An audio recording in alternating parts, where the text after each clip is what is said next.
What's happening, all you lovely people? Welcome back to my channel, Danny FYR. Find your reason. I'm Danny B, aka Stan, aka whatever that you wanna call me.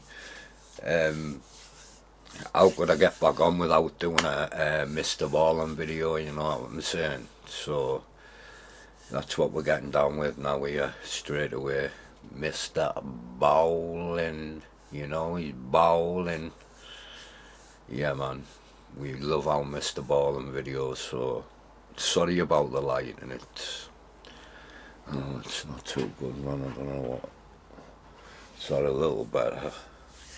Yeah, maybe need to get that sorted out as well. Anyway, no more whinging for me. Hit that subscribe button. Oh yeah, I did want to say something. Thank you, Chris Dickerson, for subscribing. Nice one, mate. Much appreciated. Welcome to the Fire Squad, as now we're going to be called, subscribers and that. So welcome, my friend. Right, now let's get into this video. 3 celebrities, top 3 most unbelievable celebrity backstories by Mr Ballen. Let's go. Today, I'm going to share 3 little-known, ridiculous backstories of 3 very famous people. And the last one has a very satisfying ending. But before we get into today's stories, if you're a fan of the strange, dark, and mysterious delivered in story format, then you've come to the right place, because that's all we do, and we upload 2 or 3 times every week. So if that's of interest to you, please replace the like button's Shroot Bucks with Stanley Nichols. Also, please subscribe to our channel and turn on all notifications so you don't miss any of our weekly uploads. Alright, let's get into today's stories.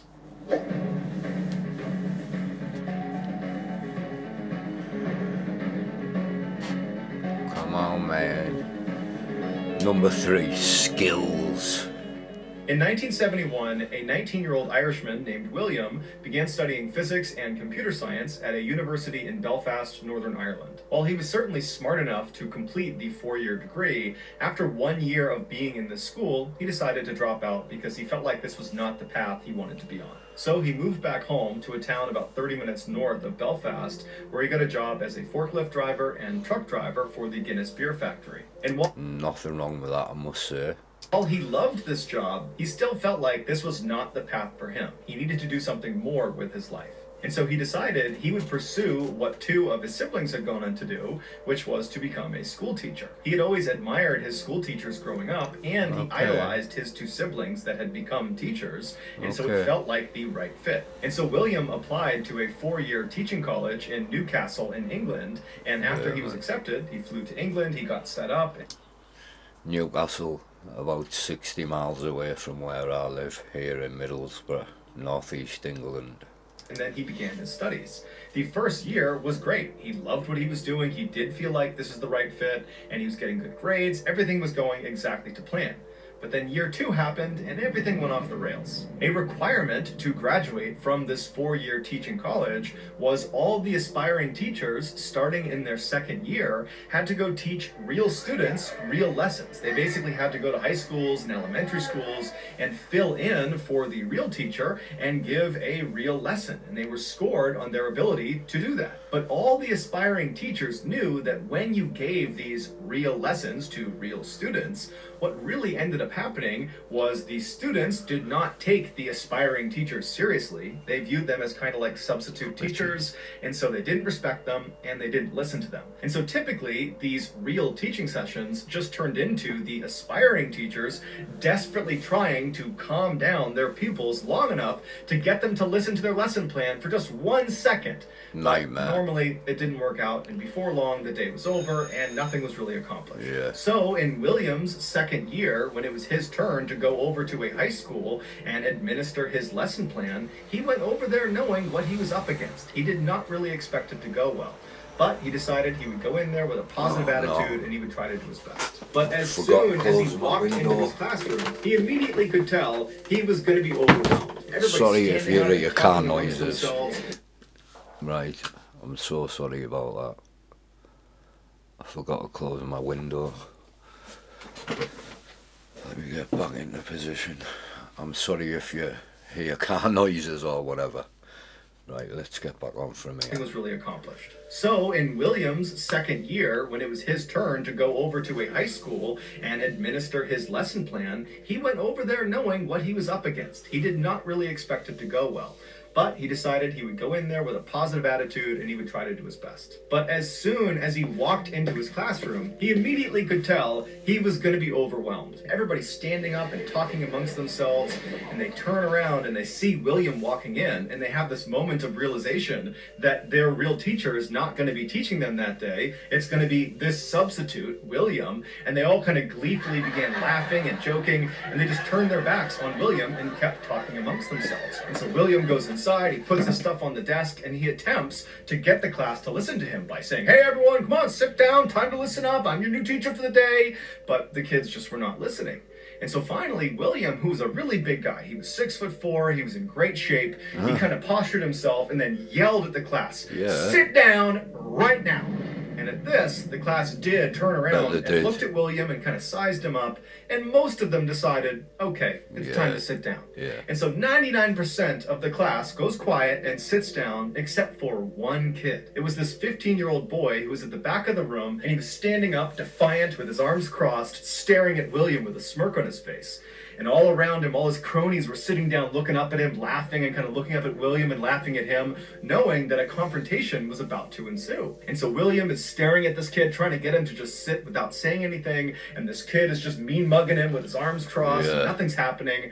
And so William walks right up to him and kind of leans over his shoulder and says, "You need to go out in the hallway right now. I will meet you out there." And then William turned around and started walking back towards the front of the room, expecting this to have worked, that this 15-year-old kid would have just followed right along and he'd walk right out to the hallway and that would be that. But when he turned back around again, the 15-year-old kid had not moved. He was still standing in the back of the classroom, arms crossed, staring up at William, basically saying, "Make me." And at this, William lost his mind. He was so mad and so frustrated at how unbelievably disrespectful this kid was being, and really the whole class was being to him, that he just kind of lost it. And he ran up to this kid in the back of the room and he gets right up in his face. And remember, William is 6'4". He's a big guy. And he gets right in the kid's face and he's like, "Get out in the hall right now!" And this kid doesn't flinch. Instead, he reaches into his pocket and pulls out a knife, and he holds it right up against William. And William, without any hesitation, just winds up and blasts this kid across the side of the head, sending him flying over a kid sitting at a desk. He goes flying over this kid and crumples into the corner. Man, that's crazy. The substitute teacher just wallops you. I mean, you've got to have some respect though, don't you? You know what I mean? And I imagine these teachers' jobs are hard, you know.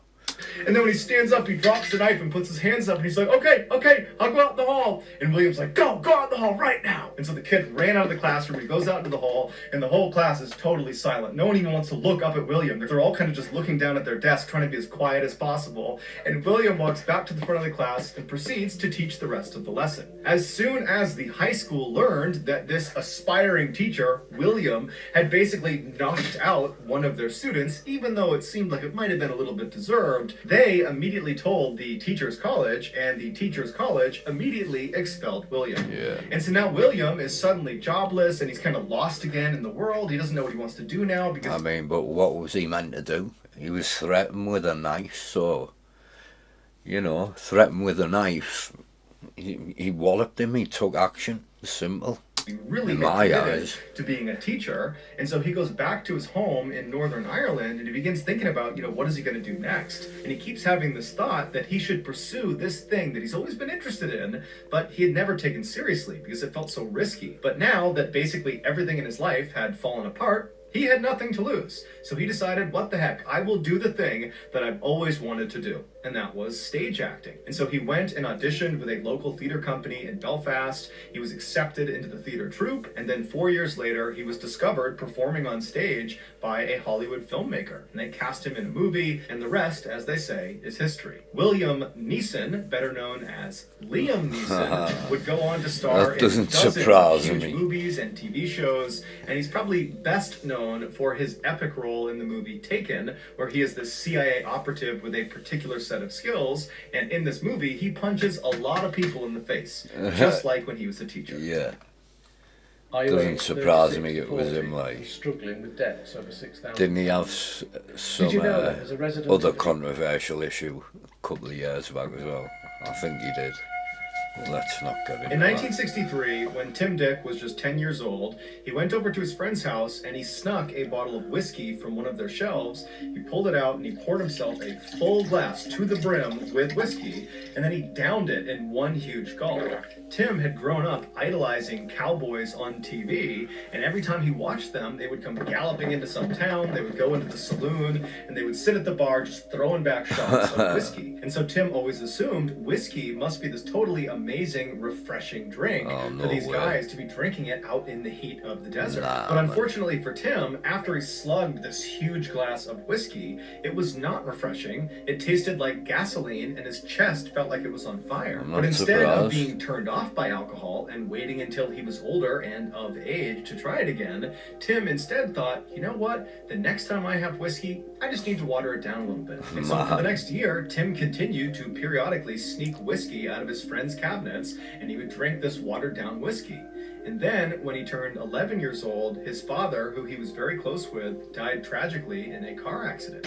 And Tim really didn't have a good way to cope with the grief of losing his father, and so he turned to drinking even more than he already was. And before long, Tim was like this young kid who basically was an alcoholic.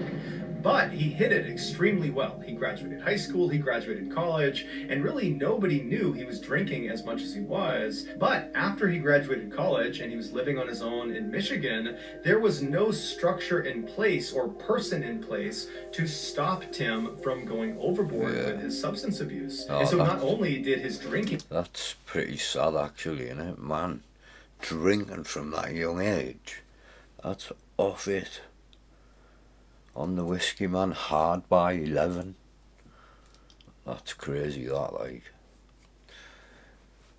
Can get completely out of control, but he began using and selling drugs, namely cocaine. In 1978, when Tim was 25 years old, he and his drug dealing partner were scheduled to take part in the biggest drug deal of their careers. They would be selling about 1.5 pounds of cocaine to a guy named Michael Pfeiffer, and he'd be buying it for $42,000, which, when you adjust that for inflation, would be like buying it for $175,000 in 2021. Tim and his partner were very Still, is excited it about worth all this it? money they were You going know? to make, but they were equally worried about the transaction. A lot can go wrong. And so Tim decided, in order to mitigate their nerves and kind of make this a safer drug deal, he decided they would do the transaction inside of a public airport, because Tim had seen that done on TV and believed that would give them an additional layer of safety. And so on the day this deal is going to take place, Tim takes the 1.5 pounds of cocaine, he puts it inside of a brown Adidas gym bag, and he also throws a key lock inside of this bag. He zips it up, he walks outside, he dumps the bag in the back of his car, and he drives to the Kalamazoo International Airport in Michigan. When he gets there, he parks in the big parking lot right outside of the front doors, and as soon as he's parked, he goes around to the back of his car, he pulls out this brown Adidas bag, he throws it over his shoulder, shuts his trunk, and then he waits for his partner to show up. A couple of minutes later, right on time, his partner pulls into the lot, he parks nearby, and then the two of them very casually begin walking towards the front doors of this airport.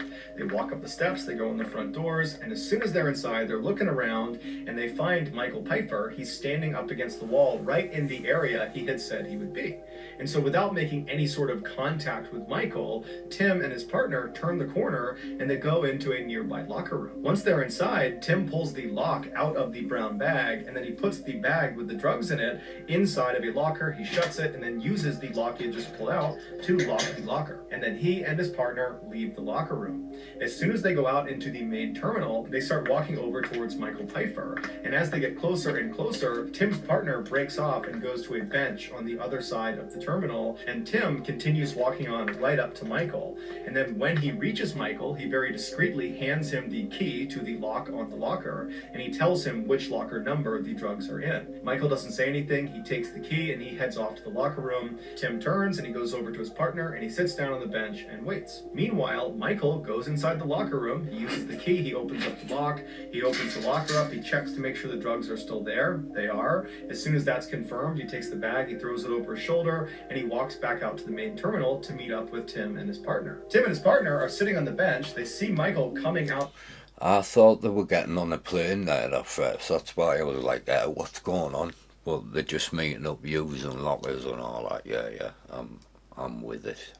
Of the locker room, and they're expecting Michael to walk over and basically hand them a bag full of $42,000. But instead, Michael walks up to them and draws a gun and points it at them and says, "I'm a police officer, you're under arrest." Oh it my would turn God. out this was a sting operation. Michael Piper, the undercover police officer, had been following around Tim and his partner for months. In Michigan at the time, if you were caught trying to sell 650 grams or more of cocaine, there was an automatic penalty of a life sentence. Oh, and yeah. Tim and his partner had just been arrested trying to sell more than 650 grams of cocaine. That's and so crazy. facing a life sentence, Tim took a deal that gave him a lesser sentence in exchange for information about other drug dealers. And so Tim would ultimately serve 2 years and 4 months in a federal penitentiary before he was released. Tim would say his time in prison was absolutely miserable, but it was necessary. It matured Tim him who? in a major way, and it honed his sense of humor. Hey man, let's try and guess it. Tim who? Put it down in the comments who you think. Tim who? I don't know, man. I don't know that many Tims. Tim Burton. Yeah, it can't be him. He's old, isn't he? Let's go. Tim was always a very funny guy. He was always the class clown and the guy goofing around. But in prison, he found it a very difficult task to get these hardened prisoners and prison guards to laugh at his jokes. But eventually, with enough practice and repetition, he could get anybody in that prison to laugh at him. And so by the time he got out, he was like an amazing comedian. And so he decided, you know what? Why don't I pursue a career in comedy? 4 years later, Tim Dick, better known as Tim Allen, landed the starring role on the hit TV show Home Improvement. Oh, and from there, he I'm not starred in too dozens more impressed movies with that, and though. TV shows. But he's probably best known for his voice acting in the very popular movie series Toy Home Story, Improvement. where he plays Buzz Lightyear. Today, Oh yeah. Yeah, I never thought about that. He does do all that, doesn't he? So that is pretty impressive, to be fair. Give the man his due. I do apologise. He is pretty alright. Let's go. Tim is sober and has been for decades. Good for him. If you give me just 30 seconds, I'm going to show you how Ben here made over £8,000 in only 2 weeks with his new online business, and he did it with...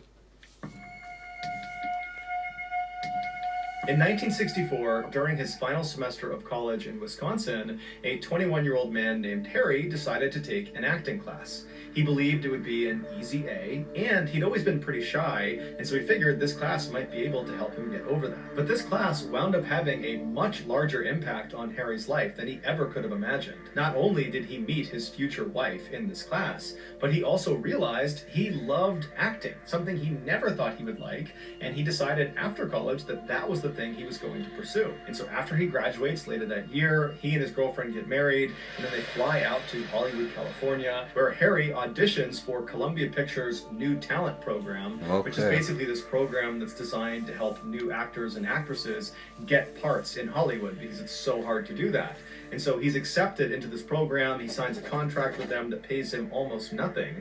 And right away, they start shopping him around for different parts in TV shows and movies, but nobody is interested in Harry. Nobody. The only roles he was getting were incredibly minor and usually non-speaking, and so it was really not advancing his career. Then, in 1966, so 2 years after he and his wife had arrived in Hollywood, Harry received what seemed like his first big break. He was offered a speaking role in a movie. Although it was a very minor role, it was a 60-second bit where Harry basically walked on screen in this hotel, and he started calling out for a particular guest, and when he finds this guest, he walks up and gives him a piece of paper, and then he leaves. So it's a forgettable scene, but it's a real scene in a real movie, and so this was a big deal for Harry. And so after Harry goes over to the studio and he films this whole scene and it's all done, he goes back over to the headquarters of the New Talent Program at Columbia Pictures, and as soon as he goes inside, one of the producers that was in charge of this New Talent Program, who had apparently had a chance already to see this 60-second scene in this movie that Harry was in, he calls Harry over and asks him to go up to his office for a second. So the pair go up to his office, they both sit down, and the guy looks at him and says, look, I just gotta shoot you straight here. You're not gonna make it in Hollywood. You're not gonna be a movie star. That's when not Tony very Curtis nice. was told to carry groceries across this room in one of his first movies, everybody knew right away as he's carrying those groceries that guy, he's going to be a movie star. You could see it in the scene, even though all he was doing was carrying groceries. And when you did your scene as the bellhop walking around the hotel, I just didn't see it. You don't have the X factor. You're not going to be a movie star. For reference, Tony Curtis, the guy this producer was referencing, was a huge movie star in the 1950s and 1960s. And so Harry, after getting this horrible comment made about him, he pauses for a second, and then he leans across the table and looks at this producer and squints his eyes and says, you know, if Tony was such a good actor, shouldn't we have believed he was just a grocery delivery boy, not a movie star? And at this totally smart aleck remark, the producer fired Harry on the spot. Harry would go on to sign a similar new talent program deal with Universal Studios, but again, he could not get a real part to save his life. And the feedback he finally got was, Harry, you're just not pretty enough, and you're not really that talented. By the mid-1970s, Harry was in his mid-30s, and while he... Imagine being told that time and time again. You're not pretty enough, and you're not... Basically, you're not talented enough to make it. Slap in the face all the time. Bitter pill to swallow, but obviously... He kept going for it, whoever it is. He still aspired to be an actor and wanted to be an actor.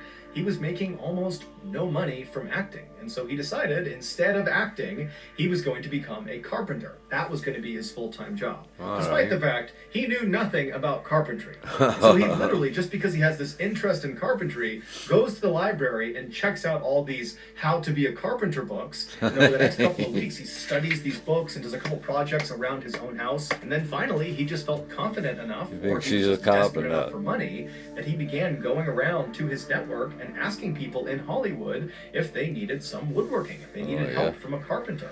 And surprisingly, lots of people took him up on his offer and they hired him to be their carpenter. And before long, Harry was dubbed the carpenter to the stars, which was kind of ironic because he actually was not a very good carpenter, and he was regularly seen on the job, literally holding a book, teaching him how to be a carpenter while doing the carpentry with his work. In 1976, Harry was a full-fledged carpenter and had been for about a year when one of his very close friends named Fred Roos, who was a casting director and film producer, gave him a call and told him he had a very unique opportunity for him. Now, at this point, Harry was not looking for any more acting roles. He kind of figured that ship had sailed, even though he wishes he could be an actor. At this point, he had a wife, he had 2 sons, and so he's thinking, I gotta just keep doing this carpentry thing because I gotta pay the bills. So he says to Fred, you know, I appreciate the offer of whatever this is, but if it has to do with acting, you know, I'm just not interested. And Fred, who was one of the very few people in Hollywood who fundamentally believed Harry was destined to be a star, told Harry, no, this is different. This is not a pure go out and try out for the part and hope for the best. This is like, put yourself in a good position and maybe somebody will discover you're as talented as you really are. And so Harry's like, okay, tell me about this opportunity, you know, I'm interested. And so Fred explained there was this really talented and eccentric film director who was trying to cast an upcoming movie. And the way he went about casting for movies was a little bit strange. Instead of having each of the actors and actresses show up and individually audition for their parts, he would group batches of actors and actresses, and he would have them audition as a group, because that way he could tell if there was chemistry amongst the actors and actresses, and he could gauge their individual talent. And so he had all these groups already planned out, but one of the groups was missing one male actor. Somebody had dropped out at the last minute and was not going to be there on the day of the audition. And so when Fred Roos heard through the grapevine that this director was going to be short this one person, he immediately reached out to the director and said, hey, I got your guy. There's this guy, Harry. He's done a little bit of acting. He's incredibly talented. You got to give him a chance. You know, at the minimum, he can come in there and he can at least just read the lines and help you do this audition, but I know he's available that day and I know he would love to help.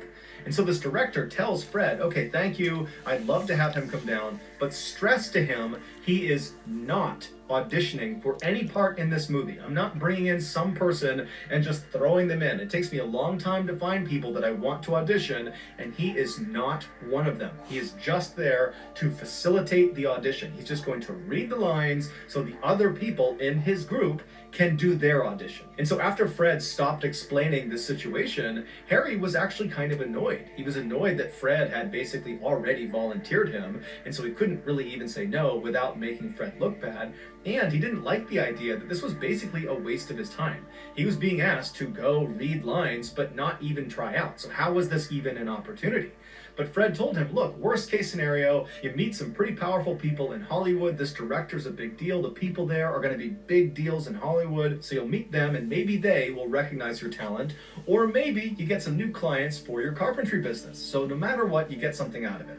So finally, Harry says, okay, fine, I'll go do this thing. And so Harry goes to this audition, he's handed the script, and he's reminded repeatedly to not attempt to audition. Don't try to act, just read the lines. I don't care if you're monotone, you just read these lines because you're not auditioning. Everybody else is, you're not. Is that clear? And Harry's like, yes. Yeah, all right. I'm just reading the lines. And so Harry sits down and he starts reading the lines, and he's trying to do what they told him to do, but the way he was actually feeling and his actual personality began seeping through. He started coming off as this really grumpy and sarcastic guy that just didn't care about anybody there. He was just totally bitter that he was in the situation he was in. And apparently, this is exactly what the director was looking for in one of the characters he was trying to cast. That kind of nonchalant, bravado, macho, alpha type guy who just didn't care about anybody. Yeah. And so over the course of the day, as he's reading the script over and over again, not caring at all about how he's performing. He's just simply reading these lines. Harry, who do you think it is? Comments. Who you thought it was? You know, so comment it. I haven't got a clue. I can't think of no Harry's.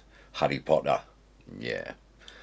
Nah, let's see. And just being himself, he was actually doing this amazing job portraying one of the characters. And so they let Harry go the whole day. No one told him they were looking at him as a potential character. And then at the end of the day, when Harry was about to just throw the script in the trash and leave without talking to anyone, the film director, better known as George Lucas, walks up to Harry, better known as Harrison Ford, and says, wait a minute, I was wrong. You are perfect for this movie. Get in. You need to play Han Solo. And so Harrison Ford said, all right, I'll play Han Solo. And that role as Han Solo propelled Harrison Ford into the megastar that we know him as today. A few years after Harrison had starred in Star Wars and he was this total A-list celebrity, he was at a Hollywood studio in one of their restaurants when one of the waiters walked over to him with the silver tray, and on this silver tray was a single business card. So Harrison reaches over, he grabs the business card, the waiter walks away, and he looks at the card, and handwritten on it is the phrase, "I missed my bet."